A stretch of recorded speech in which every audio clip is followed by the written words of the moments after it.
Assalamualaikum warahmatullahi wabarakatuh. Halo teman-teman semuanya. Kami dari kelompok 2 Pendidikan Pancasila akan mempresentasikan hasil diskusi kelompok kami yang berjudul Pancasila sebagai Ideologi Negara.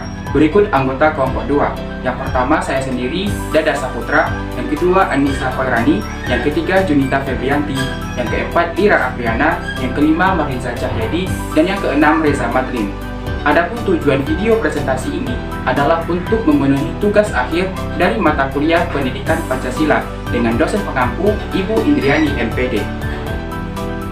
Baiklah, untuk mempersingkat waktu, pasti teman-teman ingin tahu apa-apa aja Pancasila sebagai ideologi negara. Yuk, simak video berikut ini.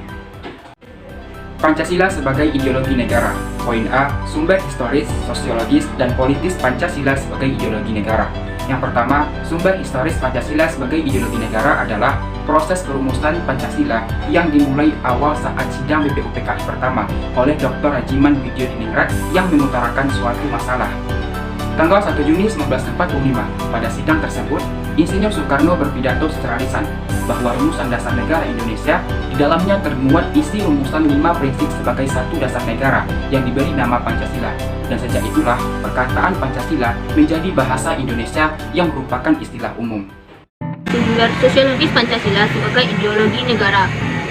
Bangsa Indonesia yang penuh keberagaman terdiri dari lebih dari 300 suku bangsa yang terpencar di lebih 17.000 pulau. Secara sosiologis, sudah menerapkan Pancasila sebab nilai-nilai yang tercantum di dalamnya adalah kenyataan-kenyataan yang ada dalam masyarakat Indonesia. Kebinekaan atau keberagaman atau pluralitas masyarakat bangsa Indonesia yang tinggi, di mana agama, etnik, ras, bahasa, tradisi, atau budaya penuh perbedaan yang mengakibatkan ideologi Pancasila dapat diterima sebagai ideologi pemersatu.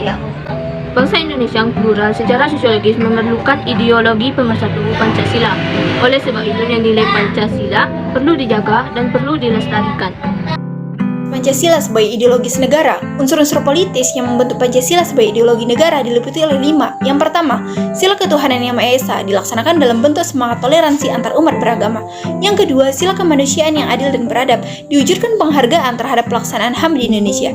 Yang ketiga, sila persatuan Indonesia, diwujudkan mengutamakan kepentingan bangsa dan negara.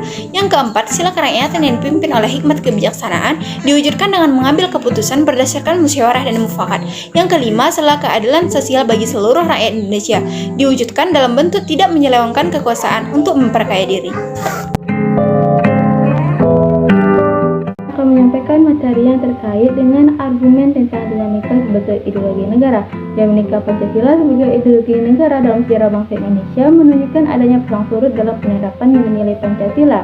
Seperti yang diketahui bahwa Soekarno termasuk seorang perancang bahkan penggali dan pemberi nama dasar negara dalam perjalanan pemerintahannya. Ideologi Pancasila mengalami pasang surut setelah dicampur dengan ideologi komunisme dan ideologi Nasakon.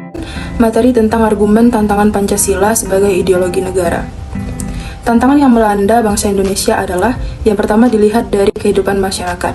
Terjadi ketakutan dalam kehidupan bernegara dalam era reformasi.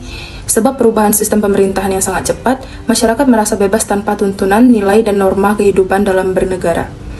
Yang kedua adalah bidang pemerintahan. Banyak timbul di ranah publik, aparatur pemerintahan, baik sipil maupun militer yang kurang melukiskan jiwa kenegaraan. Fenomena ini hanya mementingkan kepentingan kelompoknya saja. Esensi Pancasila sebagai ideologi negara. Esensi Pancasila sebagai ideologi negara mempunyai 3 dimensi, yaitu dimensi realitas memiliki arti bahwa yang nilai yang terkandung di dalam dirinya berasal dari nilai-nilai real yang hidup dalam masyarakat. Yang kedua ada dimensi idealitas, berisi tentang cita-cita yang ingin diraih dalam berbagai bidang kehidupan bermasyarakat, berbangsa, dan juga bernegara.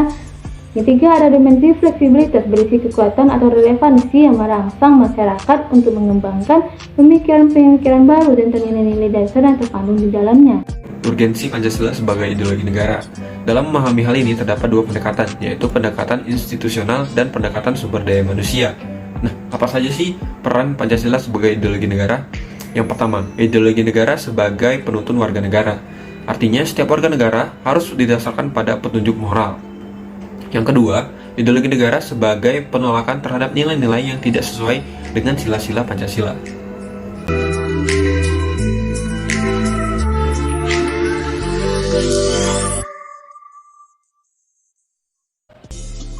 Baik, itulah tadi presentasi materi dari kelompok 2. Selanjutnya kita masuk pada sesi tanya jawab.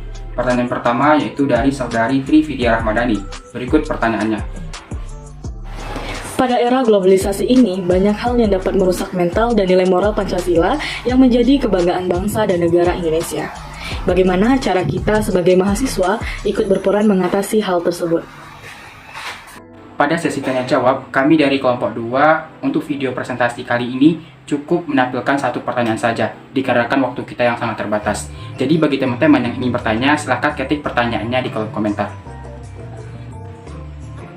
Oke baik, pertanyaan dari Tri Vidya Ramadhani akan dijawab oleh saudari Marliza Cahyadi. Marliza Cahyadi akan menjawab pertanyaan Tri Vidya Rahmadani, yaitu sebagai seorang mahasiswa yang memiliki peran sebagai agent of change dan social control. Mahasiswa harus dapat menerapkan dan menjalankan Pancasila sebagai pedoman hidup di dalam masyarakat dan kehidupan akademik. Mahasiswa juga diharapkan tetap terus menempa dirinya menjadi pribadi yang memiliki kematangan intelektual, kreatif, percaya diri, inovatif, dan memiliki kesetiaan kawanan sosial dan semangat pengabdian terhadap masyarakat, bangsa, dan negara yang tinggi. Kemudian, untuk dapat menerapkan Pancasila, mahasiswa diharapkan dapat memahami Pancasila dengan mengikuti mata kuliah pendidikan kewarganegaraan. Adapun peran yang dapat dilakukan ialah mewariskan nilai ideal Pancasila kepada generasi muda di bawahnya, membekali diri dengan pendidikan yang berlandaskan Pancasila, memperkuat jati diri sebagai sebuah bangsa, penguatan nilai etik dan nasionalisme generasi muda, dan terakhir pengambilan peran dalam pengentasan dalam kemiskinan dan pendidikan. Sekian, terima kasih. Oke teman-teman, itulah tadi sesi tanya jawab dari kelompok 2, yang mana pertanyaan dari saudari Tri Vidya Rahmadani telah terjawab. Nah, bagi teman-teman yang bertanya di kolom komentar, kami dari kelompok 2 akan berusaha menjawabnya. Inilah presentasi materi dari kelompok 2 yang berjudul Pancasila sebagai Ideologi Negara. Mohon maaf jika ada kesalahan. Saya Danda Saputra selaku moderator. Wassalamualaikum warahmatullahi wabarakatuh.